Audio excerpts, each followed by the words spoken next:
අසිරිමත් නත්තල උදාවෙන්න පැය කිහිපයකට කලින් මේ ඔබ දකින්නේ පොළොන්නරුව නිර්දෝෂ දේවමාතා දේවස්ථාන භූමියේ නත්තල් කලාපයට සූදානම් වෙන අයුරු. අද රාත්‍රියේ 10:30ට දිව්‍ය පූජාවෙන් පසුව නිර්දෝෂ මාතා දේව මධ්‍යස්ථාන භූමියේදී මහජන ප්‍රදර්ශනයට නත්තල් කලාපය එළි දක්වන්න කටයුතු සූදානම් කරලා තියෙනවා.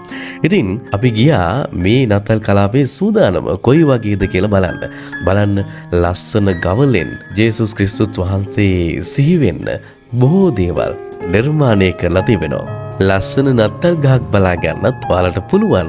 අසිරිමත් නත්තලේ උදාවත් එක්ක කැරෝල් ගී ගායනා ඇතුළු මේ නත්තල් කලාපයේ අසිරිය විඳින්න, ඒ වගේම ජේසුස් සමිදානන්ගේ ආශිර්වාදය ලබා ගන්නත් ඔබ එන්න අද පොළොන්නරුව නිර්දෝෂ දේවමාතා දේවස්ථාන භූමියට. ඒ වගේම දෙසැම්බර් 26 වෙනිදා සවස 6 සිට දේවස්ථාන භූමියේදී නත්තල් ගවලෙන් හා කැරොල් ගී තරඟාවලිය පවත්වන්න කටයුතු සූදානම් කරලා තිබෙනවා. ඔබ සැමට සාමය, සතුට, සෞභාග්‍ය පිරි සුබ නත්තලක් වේවා. අපි තමන් කඩුව ටෙලිවිෂන්